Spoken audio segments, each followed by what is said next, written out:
All right. We're back for another episode of the Bad Ideas podcast with Ashely Jordan, COO of Rework. Ashely, welcome. Thank you. Glad to have you here. How'd you get involved with Rework? What was your path there?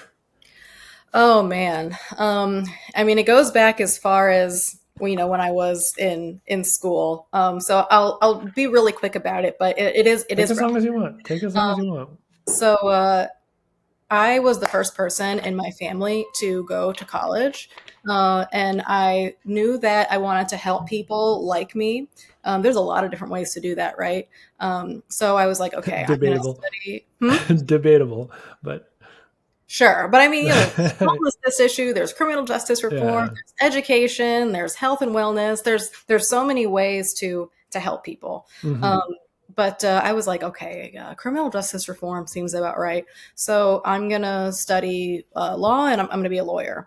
And then I quickly realized two things. The first thing was like, I don't want to be a lawyer. I don't want to go to school again. I don't want to Hmm. be even more in debt. And this just doesn't really seem all that fun. And I also realized that there are like so many more jobs than I thought there were. So like my mom is a nurse, my dad was an electrician. Everyone in my family did a trade or like, sort of like low wage jobs. So I grew up thinking like, okay, there's teacher, lawyer, doctor, police officer, mechanic, businessman, but like what does that really mean? And I Many of just didn't those. know all of the different ways, all the different jobs there were, and then all the different ways that I could potentially help people. I had a really one-dimensional understanding of what it looked like to make social impact. So I kind of started this weird roundabout journey. I was doing marketing for a while at a law firm and then in commercial real estate, managing social media. And then at the same time, I was volunteering at a bunch of different nonprofits. Because nonprofits are typically understaffed, under resourced. Marketing is usually one of the things that really doesn't get a lot of funding at a nonprofit. It's oftentimes considered overhead. So I'd be like, okay, I'll do it for free as a volunteer or at like a steeply discounted rate. And my idea was that I'm going to find a place that has a mission I really align with and have full time aspirations. And that's how I got connected with Rework. I was a contractor doing their social media. No Their way. director of strategy and operations left, and I was like, "Give it to me. I want to do it." That's awesome. Yeah. So you just wanted to help. Like you didn't come in with specific job, well, express specific job intent. It was more just a mental, hey, this is where I'm going to get to, and that opened for you. Yeah, but I did also want to help in a way that played to my strengths. But I didn't really know what my strengths necessarily were and how that applied to Mhm. business, and learned a lot of that at Rework in Mhm. my sort of like progression to being a member of the leadership team. And a Mhm. lot of the things that I did to get to the point of Rework were things that I didn't realize I was doing them. But so, for example, we require our candidates to get. Well, I'll start with what we do. We help people Yeah. from untapped communities get jobs in tech sales. And that's not just like how to cold call, that's how to interview, how to run an effective job search using LinkedIn, how to network, how to build your personal brand. And one of the things we require them to do is something called like informational interviews. So you're like, okay, I know I want to be a tech sales rep.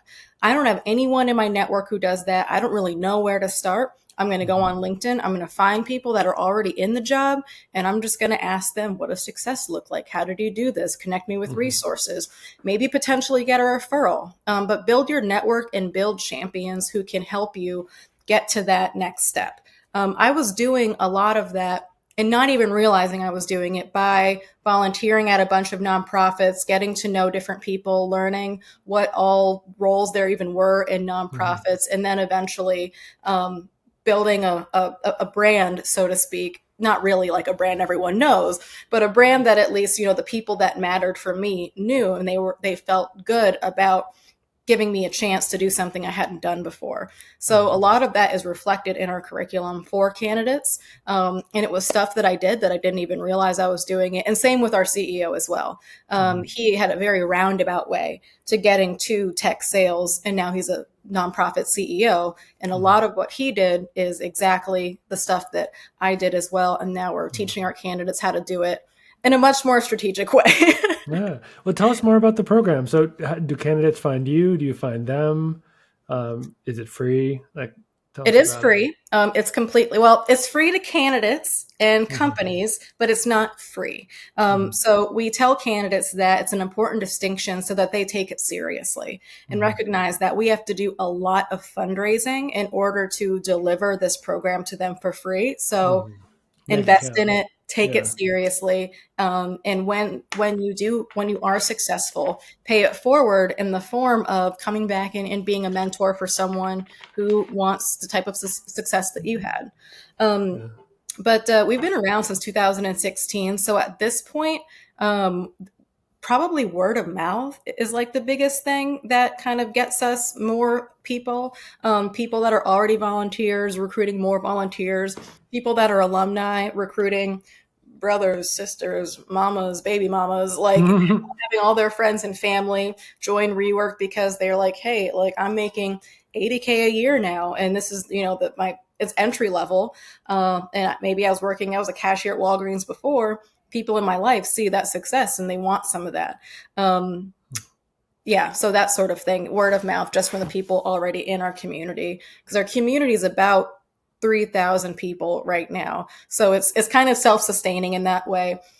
We also invest a lot in marketing compared to other nonprofits, LinkedIn, Instagram, TikTok, because that's where our candidates in our community are. And then also for LinkedIn, where our corporate partners, and volunteers are. So all of our volunteers, we have a lot of them, are people who are either in tech sales already, or they are in recruitment, or maybe they're in leadership and they want to help out and potentially hire our candidates.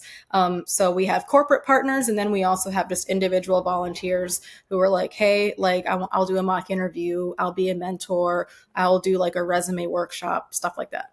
Mhm. That's amazing. That's it's a really cool mission, and you're kind of transforming careers. And there's extremely low barrier to entry for folks, so it's kind of like a second chance if you're lucky enough to find it. But you guys seem to be making that easier and easier, right? That's great. So how does it feel in hindsight, like looking back on the journey and where you are now? Like, do you feel like you found your spot and this is where you want to be? Definitely. Mm-hmm. So I've already been with Rework. It'll be 6 years this year, That's amazing. and I don't know if I'll be here forever. I mean, I definitely don't see me leaving in the next 5 years because there's so much left to do. Yeah. We have scaled a lot. We went from just being in person in Chicago to having a national presence. Our program is completely remote now. We went from a community of probably 100 to a lot more than Mm-hmm. 100, which being remote helped us do. But there's so much left, that we can will do. But even if I don't stay at Rework forever, I know that I have found my spot insofar as being an operations and strategy person. Mm-hmm. These are the things and the skills that I've always been good at in terms of being analytical, liking structure, implementing structure, liking to Mm-hmm. build, getting into the details, bringing it all together. Those You're an are things that, integrator. right, exactly. Yeah. Things I didn't know I was good at. But I mean, I knew that, but I didn't know how it applied to business. So I'm definitely in the right spot in terms of what I'm doing. But I'm open, you know what I mean? And I tell my candidates the same thing. Uh, just because you go somewhere doesn't mean you have to stay there. And you want to have a plan, but be flexible enough that you can be open to different opportunities that you didn't expect coming. So Mm-hmm. I live like that. Like I have my own personal, like 1, 2, 3, 5 year plan. Yeah. But I'm always open to something different, like move to a new city or anything like that. I think, because there's so much that we can't know or control, that you can't over plan, because then you might miss out on something really cool. That's super wise. We getting a lot of wisdom from you. I think it's awesome to hear that your journey went such a roundabout way too. You mentioned the CEO, but you kind of set out not really knowing where you're going to go and falling right into the exact thing that you were kind of meant for, which I think is super special. And I'm also grateful that you're here with us, because integrators are the ones that kind of glue everything together. I think the theme of the show, Bad Ideas, is to Talk about how businesses don't succeed because of the idea; they succeed because of the team behind the idea and how they approach it. Mhm. I think what you just said is a huge part of that. Like an idea might get you started, but it might expose you to something that's bigger and better for you that you need to adapt to that might become your idea or another intermediary idea on your path to where you're actually going to be. So that openness combined with diligent integration is a pretty clear formula to success, no matter what the bad idea is. At Yeah, that's least a really good way to my put it. experience. Yeah. So that was my long-winded transition. So I think now might be the time to reveal our bad idea Okay. and see if we can work it into something. You ready? Hmm. All right. So I'll read this out to you. We haven't seen it yet, so we have no idea what we're looking at. We'll make fun of it for a couple minutes and then see if we can try to invent it into something better. All right. Let's see what we got. So our bad idea today is train employee. Oh, PowerPoint karaoke certification. So train employees to deliver flawless presentations using random nonsensical slides they've never even seen before, marked as the ultimate improv skill for agile teams. So it seems like it's teaching people how to present by teaching them how to react to something they haven't seen before. Oh, interesting. So they're not actually singing. No, no. Okay. It's like well, I think karaoke is you have the words, and this is like Yeah, yeah, that makes PowerPoint. sense. Hmm. But have you ever? I mean, you probably present a lot because of Hmm. your role, right? Hmm. Have you ever made like a 50-page deck and then you're up there and you see something that you haven't, yeah, and you're like, oh God, what was Yep. this? Well, it's Um, two things. It's one, if you have a really long deck that you're reading from, it's not engaging. And the other thing is that it doesn't give enough room for the you, the conversation to go somewhere yeah, that's good for it to go and people to mhm, open questions and ask questions. You can't anticipate how a conversation's going to go. mhm. Yeah. So you have to be able to react, but also if you get tripped up, I mean, I've been in this, like in board meetings, for example, something pops up and a question gets fired my way that wasn't from one of my slides. And I have to be able to speak to it on the fly. Um, Generally speaking, I stumble. So Hmm. this actually probably would be a pretty good product for me. But I think the problem here with it being random is um, the thesis that people know they're not great presenters and have the self awareness to seek a way to improve their ability to speak in front of folks. Because I think there are awesome programs. Have you heard of Toastmasters? Hmm. Actually, do you guys have a relationship with them? That might be a kind of cool We don't. partnership. I never actually thought about that. That could be I a thought cool about kind of joining for myself for exactly the reasons that you mentioned. yeah, yeah. But I feel like something like this would be really hard to put in between those because it's so random and so bizarre. But I also imagine if you get it's like improv. If you get used to speaking on the fly about something that you haven't seen or isn't top of mind, um, that probably serves you super well in the long run. Yeah, definitely. And I mean, we talk a little bit about that since we're teaching candidate sales, which is there is a very big overlap between improv and sales and being able to like speak on the fly like that. But you mentioned how people have to first know, like someone using a tool like that is predicated on the idea that they know that they're a bad presenter. Yeah, So one thing that we do is we give candidates this assessment. It's one of the first things that they do in our program where they have to record themselves answering questions and playing a couple of games. And then they're given an AI rendered score on how well they communicated and persuasion and negotiation, cognitive ability. And we don't come up with the score ourselves. A lot of people think they're better interviewers than they are. So we bring ah, them this score, break it down for them. And a lot of them are surprised. They're like, I can't believe that I only got like a 27% because it's on a 99% scale. yeah, Um, and that helps us show them how much improvement they need, but without us having to be the bad guy. And yeah. So it doesn't look like you're the judge, right? right, exactly. Also It's a because, machine. we're human. Mhm, So we might be biased. mhm, And a machine can be biased as well, but it's the same thing for everyone. mhm, So we help them get that understanding first that you need a lot of growth. mhm, Now let's help you get that growth. Mhm. Yeah, I think there's a lot. I've worked with a couple CEOs in the startup space that love to present, but are not the best presenters. It's more like enjoying the attention than like having the purpose to communicate something very specific. Mhm. Um, and I feel like, well, something like this would be kind of lukewarm. One, they would never apply to something like this because they think they've already got it down. Um, but the other negative is if they did apply to something like this, they kind of ramble anyway. So regardless of what was put up on the slide, they would just kind of continue on their way. So they might not be able to learn from it. So I think what you guys do with the score, I mean, that's my first conversion here. Like this Mhm. needs to be preceded by some sort of evaluation process. Which is that Right. what you guys start with, like right in the beginning? Exactly. Yeah. Yeah. So we can just like level set. And instead of, and also you want to be prescriptive in your approach. So instead Mhm. of having people come to you saying, like, I'm bad at these things and I need help here, like with this specific tool, a manager who wants to use it because they see that maybe some people aren't presenting so well could just Mhm. give it to everybody. And like if they get a certain score, then maybe they have to like opt in to it. I don't know if that would create weird divisions between team members who are like, well, I don't have to take it. Yeah, I'm a better presenter, but the competition is good, right? Competition Right, is good. right. I think that's what I haven't done Toastmasters myself, but that's something I've read about it that it's very congratulatory and you're kind of like learning together. It's more like a community growth thing. Hmm. Hmm. And I think that model works really well because it's competitive, but also collaborative at the same time. Right. And Um, there's like no one's going to be perfect.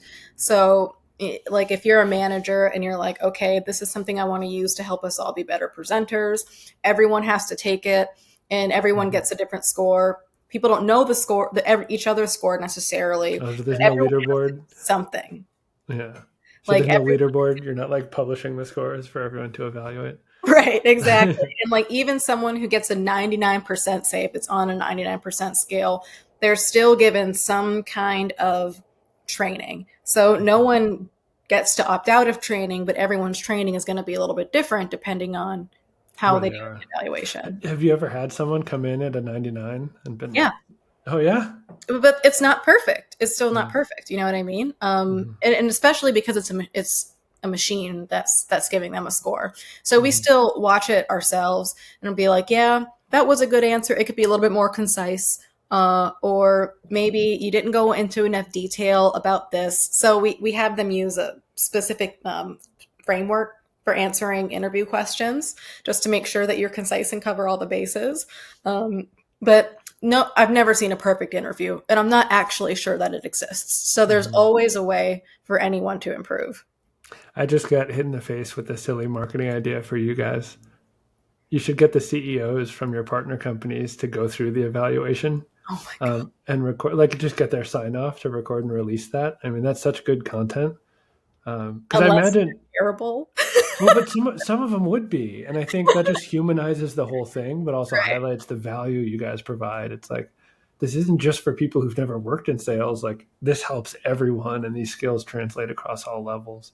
That's Uh, interesting. That's really interesting because I'm sure you can imagine that imposter syndrome is a really big problem that mhm. our candidates face and thinking like I'm just not good enough, I'm not smart enough, I don't know enough, I'll never know enough. Like everyone who's successful has some secret that I don't have, and you and I know that that's not true. No, no, I think the richest man in the world is a terrible presenter. So anything is possible, right? If you push the right way. Yeah, if Hmm. you ever need guinea pigs for something like that, hand raised. I'm the bad Yeah, ideas guy. that's a really good idea. But I think a lot of leaders would be open to submitting themselves to something like that because encouraging your team is the best thing you can do, even if it's at your own expense. And that's an easy one. Let people know that they're growing into something really valuable. All right, so PowerPoint karaoke. So we think with a score on the front end, like you think this is actually a viable business. It's not totally out of left field. I think the problem that it's trying to solve exists. Hmm. And I think that learning how to think on the fly and improvise is an answer to that problem. I don't know if everything in between makes sense. Yeah.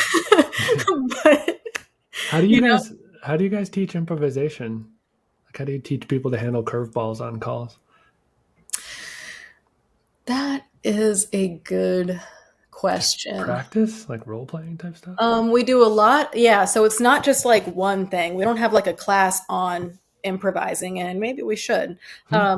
But we really discourage them from using scripts because a lot of times they will bring like an actual script to an interview. It's like, oh my gosh, don't do that. Yeah. We do a lot of mock interview, role playing, and just putting them in different situations where like they have to think on the fly. But we were kind of getting at this earlier where you have to balance between diligence and preparedness, and then like creating openness for opportunity and just like for things to flow. So we're like, okay, so you're going to get asked behavioral questions in your interviews. Here are the behavioral questions. There aren't that many of them. They could be asked in all different ways, but these are going to be the things that they're trying to get at in the interview. So sit down, create a stories bank, and use the STAR method to answer the question: situation, task, action, result. And have a stories bank, a library of examples that you can pull from no matter what you're asked for. Don't bring a script of those things. Don't bring your library to the actual interview, but commit it to memory just so that you have it there. Especially if you're someone like me who like, oh my gosh, I'm going to completely panic if I don't have the information ahead of time, or I'm just going to like start sweating and stuttering or something like that. So there is a way to prepare, but yeah, practice, have your Mhm. library. But we don't emphasize like specifically improvisation. Mhm. I wonder if maybe that's one of the issues with presentation specifically. I mean, I know you're talking about it in an interview context, Hmm. which is a presentation, but there's no corresponding material necessarily. Right. It's like you and the person, so you have a person to react to. I think one of the things folks struggle with presentations when there's slideware, and this is slide karaoke, is they feel like they need to talk to the slide. So like that added Mhm. structure creates additional stress that I need to remember all these things. I need to keep track of all these things at the same time, and I need to follow this flow versus just delivering the message that you want to deliver. Um, and I wonder if maybe that's the point of a business idea like this, where the slides are random, so your focus isn't on memorizing what you need to say at each point. Your focus is on what's the core narrative I want to deliver, um, and how Hmm. do I do that regardless of what's put up there? Or how do I tie everything I see into that instead of trying Yeah. to remember what to say when I see those things? Yeah, that makes sense. I'm curious, would there be like, would the person who was getting these random slides know what the topic is? I have no idea. That seems Would the relevant. topic be related to their work, or would it be like about like monkeys or something like that? I imagine for training purposes, totally random would probably be a good place to start, just to let you know that even if there's nothing related to you, you can probably find a way to speak to it. But you're right; it would need a way to kind of niche down into something relevant to you, so you can get some hands-on work done on the thing you're actually going to be doing. Yeah, it would be interesting if you could like input like an outline or like the main idea, like the objective of the meeting, and then it could create slides I like think you just randomly. invented an app. You just invented like an AI product. Well, that probably already exists, where like you can create A slides test. through AI, but like randomly, where you know it's you put in the idea and then it just comes out like as you're presenting. That's super interesting. Live slides. Um, we use two of the bots to test people on training material when they come into the company. So like the bots are already trained on our core SOPs, and they'll continue to ask questions until the person answers it the right way. So it's kind of like educational testing. Hmm. Um, but something like this, where you input a thesis or an outline, and then it generates slides to teach you how to speak to the outline. Um, that's pretty cool, and it could be custom, so people could practice on their own Right. without like having to wait until they're in front of people to do that. Hmm. So maybe at some kind of stage, to tie it all together, we start with a test like you guys do, then you practice on your own with random slides, then at some point you start doing small group presentations and graduate to something bigger. Is there anything like that with you? Is there like a formal graduation process? When Um, they get the offer letter. so it's That's just that's it's it. just straight to employment. Is there like a ceremony or like No. a okay? We used to have in person like community events because the program is like a certain amount of time, but we're not in person anymore, so we don't do that.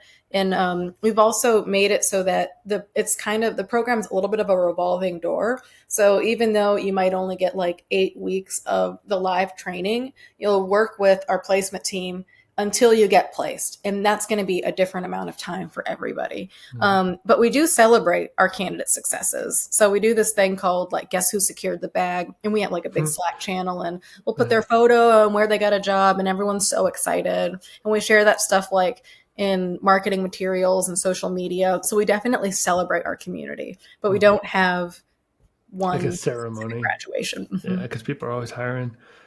The what's the retention like for the companies that hire? Are Oh, they we actually measure that. I don't know off the top of my head, but around okay, so I start by saying that we measure retention within an individual company, but for us, the point isn't for a candidate to work at Salesforce, for example. The point is for them to be in a career where they're making a livable wage. So Mhm. our bigger KPI is just retention in the tech industry. So are Mhm. they still working a job making over a certain amount of money, even if they're at a Mhm. different company? So candidates are retained in that type of role. I think 85% of them are still That's working huge. in a role, maybe at a different company. Um, and also, sales can be a little bit more churn and burn. So Mhm. people that are the highest performers are might move to other companies a little bit faster. So if Mhm. someone goes somewhere after 6 months, that might not really sound good from an outside But they perspective. got to hire it up. Yeah. So Right. it's retention to the industry. Like, do they stay in the Mhm. role? So like almost 9 out of 10 that go through the program like change their career because of you guys. Like Right. they're And in some of this. them aren't in tech sales anymore. They're doing, maybe they like wanted to start their own little business, but they needed the upfront capital and they needed to pay bills while they were doing that. And that's the goal too. Like even if they're Mhm. not in tech anymore, That's so that's cool. fine. We just want you to be able to feed yourself and your family and be able to travel, not have to worry, be check to check, just not get out of that survival that a lot Yeah. of people are in these days. That's amazing. That's amazing. How do you guys fundraise? Is it corporate or We have a couple different not revenue, but like we get money a couple different ways. Mhm. So mostly through like family foundations. So like either individual or family high net worth individuals who you can apply and they have certain criteria. So we get most of our money that way, and that's that takes a lot of. You have to fill out the applications. There's a lot of reporting. You have to build relationships. It looks a lot like a sales process, Mhm. actually, and also through the companies that hire our candidates. So there's not a fee for companies. We don't want to create barriers for them to hire our candidates, and that's like an attractive thing to be able to share Yeah. is like you can hire these candidates for free. But we do ask for like volunteer. So maybe you don't pay us for every candidate you hire, but you commit to volunteering X amount of hours doing like mock interviews and mentoring every quarter. But some companies, especially the larger ones, do donate and they have their own like corporate social responsibility departments and they have like a budget for that. We're starting to explore individual donations more, doing like that, the Red Cross thing where it just have like a bunch of people Yeah. donating a small amount every month. That's really new for us because we just never wanted to like tap our own community for things like that. But we're starting to explore like how we can leverage not only our community, but then just like people more broadly who maybe they can't volunteer, but they can, donate $25 a month. Mhm. Yeah, but I mean, even in the middle there too, there's so many freelance recruiters out there these days. And hiring is kind of like ever present. Um, I hear the sirens. Are they coming for you? I don't know. I live on a busy intersection, so there's always there's always something going on. Yeah, yeah, we get them here every now and then too. And the really long ones, we can tell it's like multiple trucks. So Hmm. we're in Florida; it's flat, so everyone goes outside and looks for smoke because you can see it like 10 miles It's away. hilarious. Um, but yeah, no, what I was talking about with recruiters, there's so many freelance recruiters these days that they take a slightly smaller fee than a firm would, like a placement firm, and they have control over it because it's 100% theirs. So you Right. could structure partnerships where they're already charging a fee. Maybe they share a little bit with you in exchange for you guys just creating a way for them to know what candidates you have coming through the program, so they can pull them for you. So it's like another win-win. They don't have to find the candidates. They know that they're getting a certain caliber person Right. Right. from That makes you. sense. Yeah, which is amazing. It's just such a cool thing. You make a huge difference. Nobody's paying on either end. You guys are taken care of, and people graduate to a new career because of it. That's something super special. That's a good idea. I think. Thanks. I mean, it's hard. It doesn't it comes with its fair share Yeah. of problems, like any company does, especially if still in the we're not a startup per se, but we operate like one. Hmm. Yeah, but it's mission driven, and you guys are making impact. That's what Hmm. matters the most. Hmm. Um, all right. So what's your final verdict on PowerPoint karaoke certifications? If we modify a little bit, is it something worth exploring? If it was in a class format where like a retreat, like you and your team all go to a retreat, maybe you take an eval beforehand, or maybe not, and then like everyone like gets a turn, and you get up on stage, you get random slides, you get coached, and it's like this fun team building thing. I could see that. um I think it would be really hard to implement, uh Hmm. like doing it internally as like an ongoing thing. Yeah. Yeah, it takes some development work too to make it specific, like you said, but you gave us a lot of nuggets from things you guys actually have in market, which I think is super valuable. So this one's a thinker. Well, thank you so much. How do people get in touch with you or the company if they want to follow up after the show? On LinkedIn would probably be the easiest way. You can send me a LinkedIn message, and depending on how you want to get involved, if you want to hire, if you want to volunteer, if you want to Mhm. be in the program, and we can help you get a job, I can route you to the right place.